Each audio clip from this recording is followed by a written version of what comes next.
ওকে, তো শাকিব খানের upcoming Rockstar cinema নিয়ে এসেছে ধামাকাদার আপডেট। কি সেই আপডেট সেটা এখন জানাবো না, পুরো ভিডিও দেখলেই বুঝতে পারবেন, বিকজ এটা অনেক স্পেশাল। আর অন্যদিকে ঈদে মুক্তিপ্রাপ্ত সিনেমাগুলোর কালেকশনে নেমেছে খরা। লিটারালি আপনি প্রিন্স সিনেমার কালেকশনের অবস্থা দেখলে হতাশ হয়ে যাবেন। তো চলুন খুশি আর হতাশার আপডেট জানতেই ভিডিও শুরু করি। প্রথমেই আসি প্রেসার কুকার সিনেমার কাছে। তো মুক্তির 9 নম্বর দিনে সিনেমাটি ভালোই হোল্ড বজায় রেখেছিল। সেই দিন সিনেমাটি মাল্টিপ্লেক্স থেকে আয় করে 6,21,000 টাকা, এবং 10 নম্বর দিনে আমরা তো এটা জেনেই গিয়েছিলাম যে এটার কালেকশন কিছুটা কমেছে। সেই দিন সিনেমাটি মাল্টিপ্লেক্স থেকে আয় করে 5,10,000 টাকা, এবং গতকাল কালেকশন বেড়েছে রায়হান রাফি পরিচালিত এই সিনেমার। এদিকে গতকাল স্টার সিনেপ্লেক্সে 10টি এবং লায়ন সিনেমাসে একটি মিলিয়ে প্রেসার কুকারের টোটাল শো চলেছে 11টি। এর মধ্যে একটা শো হাউসফুল ছিল আর অলমোস্ট আরও 2টা শো ফুল ছিল। এরই সাথে সিনেমাটি আয় করে নিয়েছে 5,59,000 টাকা। আর 11 দিন শেষে প্রেসার কুকার সিনেমার টোটাল মাল্টিপ্লেক্স গ্রস কালেকশন 97,30,000 টাকা। আর আজ এই সিনেমাটি টিকেটিং এর অন্তর্ভুক্ত মাল্টিপ্লেক্সগুলো থেকে 1 কোটির ক্লাবে প্রবেশ করবে। নেক্সট, সিয়াম আহমেদের রাক্ষস। 9 নম্বর দিনে রাক্ষস সিনেমার কালেকশনে খানিকটা ড্রপ দেখা গিয়েছে, কারণ ছুটির দিন শেষ আর ওয়ার্কিং ডে শুরু হয়েছে। তো 9 নম্বর দিনে সিনেমাটি মাল্টিপ্লেক্স থেকে আয় করেছে টোটাল 11,29,000 টাকা। আর 10 নম্বর দিনে সিনেমাটির কালেকশনে আরও ড্রপ দেখা যায়। সেদিন সিনেমাটি মাল্টিপ্লেক্স থেকে আয় করেছিল 9,46,000 টাকা, এবং গতকাল রাক্ষস সিনেমার কালেকশনে আরও বেশি ড্রপ পড়েছে। গতকাল স্টার সিনেপ্লেক্সে 15টি এবং লায়ন সিনেমাসে 5টি মিলিয়ে রাক্ষসের টোটাল শো চলেছে 19টি। এর মধ্যে 2টা শো হাউসফুল ছিল আর অলমোস্ট আরও 3টা শো ফুল ছিল। এরই সাথে রাক্ষস আয় করেছে 8,94,000 টাকা। 11 দিন শেষে রাক্ষসের টোটাল মাল্টিপ্লেক্স গ্রস কালেকশন 1,69,00,000 টাকা। নেক্সট, আফরান নিশো স্টার আর দম। 9 নম্বর দিনে গিয়ে এই সিনেমারও একই অবস্থা। সো সেদিন সিনেমাটি মাল্টিপ্লেক্স থেকে আয় করেছিল 18,50,000 টাকা। তবে 10 নম্বর দিনে গিয়ে দম সিনেমার কালেকশনে অনেক বড় ড্রপ দেখা গিয়েছে, এবং গতকাল দম সিনেমার কালেকশনে আরও বেশি ড্রপ দেখা যায়। গতকাল স্টার সিনেপ্লেক্সে 22টি এবং লায়ন সিনেমাসে 4টি মিলিয়ে দমের টোটাল শো চলেছে 26টি। এর মধ্যে 2টা শো হাউসফুল ছিল আর অলমোস্ট আরও একটা শো ফুল ছিল।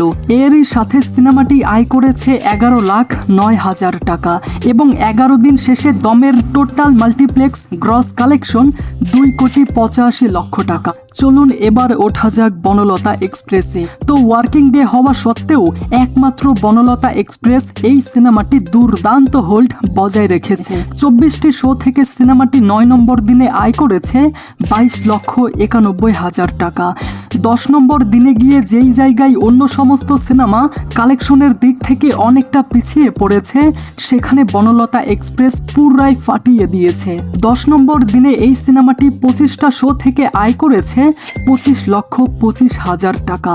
ভালো পারফর্ম করার ফলে এটার শো বেড়েছে, আর যেই কারণে এটার কালেকশনও অবশ্যই বেড়েছে। আর আজকে এই সিনেমাটির আরও শো বেড়েছে, যার পরিপ্রেক্ষিতে বলা যায় কালেকশনও বাড়বে। তো এদিকে গতকাল স্টার সিনেপ্লেক্সে 25টি এবং লায়ন সিনেমাসে 3টি মিলিয়ে বনলতা এক্সপ্রেসের টোটাল শো চলেছে 28টি। এর মধ্যে 20টা শো হাউসফুল ছিল আর অলমোস্ট আরও একটা শো ফুল ছিল। এরই সাথে সিনেমাটি আয় করেছে 26,63,000 টাকা, এবং 11 দিন শেষে বনলতা এক্সপ্রেসের টোটাল মাল্টিপ্লেক্স গ্রস কালেকশন 2,70,00,000 টাকা। আর আজ সবকিছু ঠিকঠাক থাকলে টিকেটিং এর অন্তর্ভুক্ত সিনেপ্লেক্সগুলো থেকে এই বছরের প্রথম সিনেমা হিসেবে 3 কোটির ঘরে প্রবেশ করবে বনলতা এক্সপ্রেস। ওকে, ফাইনালি আসা যাক প্রিন্সের সাম্রাজ্যে। তো ওয়ার্কিং ডে আসার সাথে সাথেই প্রিন্স সিনেমার কালেকশনের বিশাল ড্রপ একদম নজর কাড়ার মতো।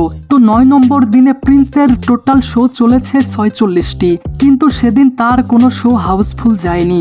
আর এই সিনেমাটি সেদিন আয় করেছিল 11,25,000 টাকা। তবে ভাই 10 নম্বর দিনে গিয়ে প্রিন্সের কালেকশন পুরাই হতাশাজনক। সেদিনও সিনেমাটি 42টা শো পেয়েছিল, তারপরেও কোনো শো হাউসফুল দেখা যায়নি। এরই সাথে প্রিন্স 10 নম্বর দিনে আয় করেছিল মাত্র 7,10,000 টাকা। এবং গতকাল প্রিন্সের কালেকশন কিছুটা বেড়েছে। তো গতকাল সারা দেশ মিলিয়ে প্রিন্সের টোটাল শো চলেছে 40টি, যার মধ্যে এগেইন কোনো শো হাউসফুল যায়নি। এরই সাথে প্রিন্স আয় করেছে 7,33,000 টাকা। এবং 10 দিন শেষে প্রিন্সের টোটাল মাল্টিপ্লেক্স গ্রস কালেকশন 1,73,00,000 টাকা। এবার আসি রকস্টার সিনেমার কাছে। তো লেটেস্ট আপডেট অনুযায়ী শাকিব খানের কোরবানির ঈদের আপকামিং সিনেমা রকস্টারে থাকবে অ্যাপ্রক্সিমেটলি 8 থেকে 10টা গান। কিন্তু ইন্টারেস্টিং একটা ফ্যাক্ট হচ্ছে আহমেদ হাসান সানি, এই বান্দাকে তো আপনারা চিনে থাকবেন, যিনি একজন ট্যালেন্টেড পারসন। ফাইনালি সে তার গানগুলো আরও ভালোভাবে ছড়িয়ে দেওয়ার একটা স্কোপ পাচ্ছে। লাইক আমারে উড়াইয়া দিও, আনন্দ ভৈরবী, সত্যর মতো, চিরকাল নবীন অথবা শহরের 2টা গান সহ আরও অসংখ্য দারুণ দারুণ গান রয়েছে তার ঝুলিতে। শাকিব খানের আপকামিং রকস্টার সিনেমাতে তার নৈপথ্য কণ্ঠ হিসেবে অনেকটা অংশ জুড়ে থাকবেন আহমেদ হাসান সানি। তার লেখা ও সুরে এবং জাহিদ নীরবের মিউজিকে রকস্টার সিনেমাতে থাকছে টোটাল 10টা গান, যার মধ্যে সানি নিজেই গাইবেন এবং বাকিগুলোতে অন্যান্য শিল্পীরা কণ্ঠ দেবেন। ইতিমধ্যে হাবিব ওয়াহিদ, তানভীর ইভান, গানের গুরু জেমস এবং লং ডিস্টেন্স খ্যাত অঙ্কনের নাম উঠে এসেছে। তো যাই হোক, আহমেদ হাসান সানির স্ত্রী নুসরাত তিনি রকস্টার সিনেমার গল্প লেখার কাজ করেছেন। তো রকস্টার যেহেতু একটা মিউজিক কেন্দ্রিক সিনেমা, তাই আশা করছি এই সিনেমার কাছ থেকে আমরা ভালো ভালো কিছু গান দেখতে পারবো। লেটস সি কি হয়। তো এখন যদি ভিডিওতে লাইক আর চ্যানেলটা সাবস্ক্রাইব না করেন, তাহলে আপনার কোনো দিনও বিয়ে হবে না। So do it. আল্লাহ হাফেজ, টাটা।